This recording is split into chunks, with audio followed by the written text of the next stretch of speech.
وَإِذِ اسْتَسْقَى مُوسَى لِقَوْمِهِ فَقُلْنَا اضْرِب بِّعَصَاكَ الْحَجَرَ فَانفَجَرَتْ مِنْهُ 12 عَيْنًا قَدْ عَلِمَ كُلُّ أُنَاسٍ مَّشْرَبَهُمْ كُلُوا وَاشْرَبُوا مِن رِّزْقِ اللَّهِ وَلَا تَعْثَوْا فِي الْأَرْضِ مُفْسِدِينَ.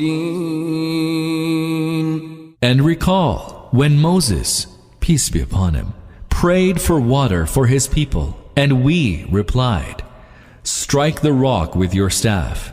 And there gushed out from it 12 springs, and each tribe knew its drinking place. Then you were directed, "Eat and drink of the sustenance provided by Allah, and do not go about acting wickedly on earth, spreading mischief." And recall when Moses prayed for water for his people, and we replied, "Strike the rock with your staff." And there gushed out from it 12 springs, and each tribe knew its drinking place. This rock is still to be found in the Sinai and attracts tourists.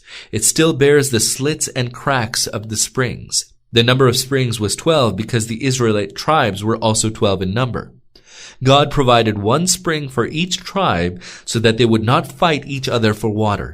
وَإِذْ قُلْتُمْ يَا مُوسَى لَن نَّصْبِرَ عَلَىٰ طَعَامٍ وَاحِدٍ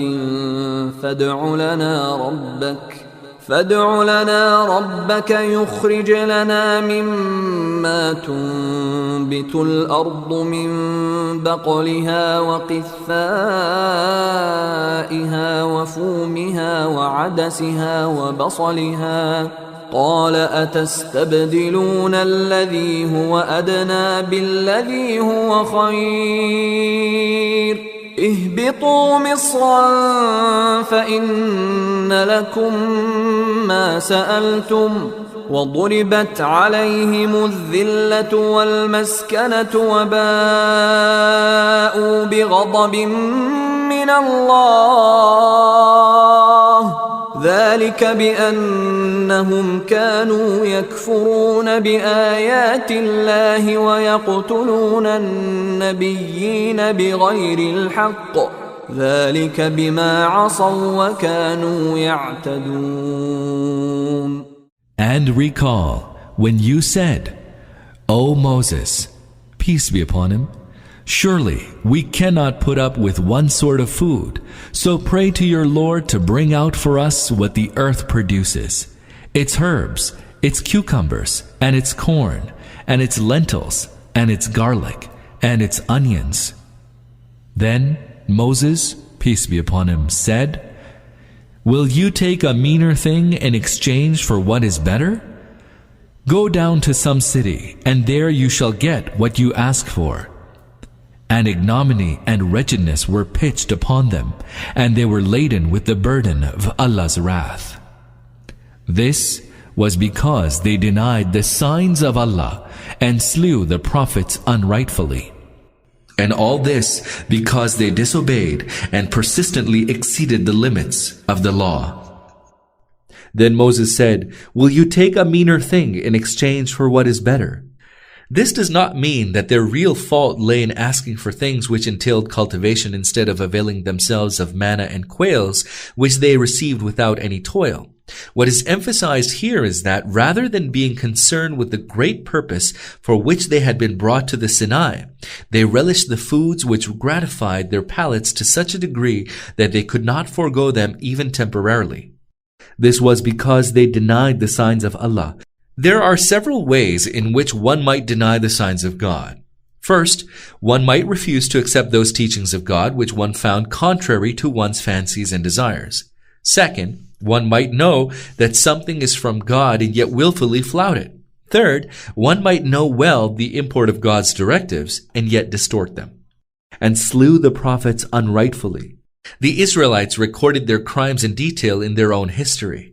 Here are just a few examples from the Bible. 1. After the death of Solomon, the state of the Israelites was split into two: the state of Judah with its capital in Jerusalem, and the state of Israel with its capital in Samaria. This was followed by a series of wars between the two states, so that the state of Judah sought the assistance of the Aramean state of Damascus against its own kinsmen. At this, Hamani the seer went under God's direction to Asa the king and rebuked him. Instead of rectifying his behavior, Asa was so angry that he put the seer in the stocks. See 2 Chronicles 16, 7-10. 2. When Elijah denounced the Jews for their worship of Baal and invited them to return to monotheism, Ahab, the king of Israel, pursued him for the sake of his pagan wife, so that he had to take refuge in the mountains of the Sinai Peninsula.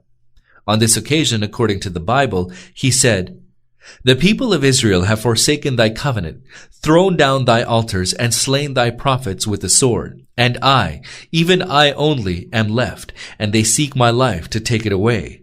1 Kings 19:14. 3. The same king Ahab imprisoned another prophet, Micah, for no other reason than that of speaking the truth. King Ahab ordered that he should be given only bread and water. See 1 Kings 22, 26-7.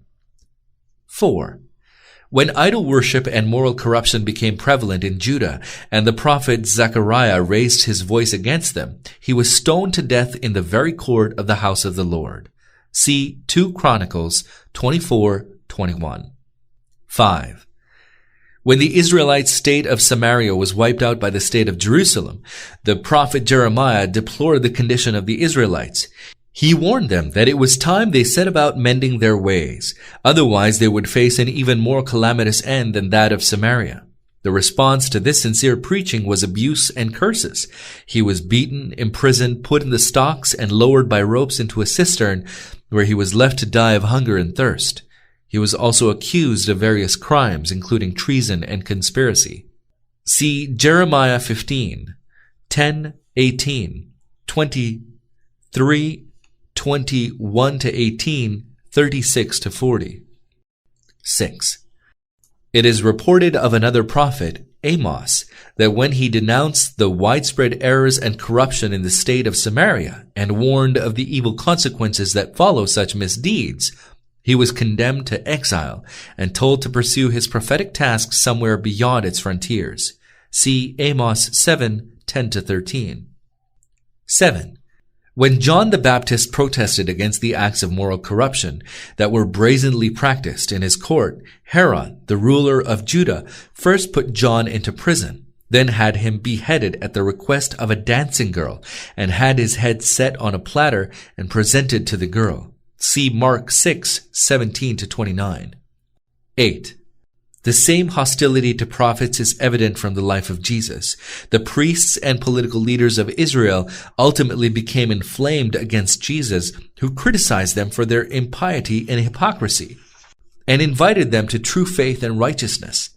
It was this which prompted them to prepare a false case against him and persuade the Romans to sign a death sentence. Later, when the Roman governor Pilate asked them which of the two prisoners, Jesus or Barabbas, a notorious brigand, should be released on the occasion of the feast, they asked for the release of Barabbas and for the crucifixion of Jesus. Matthew 27, 20-6. This is a shameful chapter in the record of the Jewish nation, to which the Quran refers here in passing. It is evident that when a nation chooses its most notoriously criminal and wicked people for positions of leadership, and its righteous and holy men for Geol and the scaffold, God has no alternative but to lay his curse and damnation on that nation.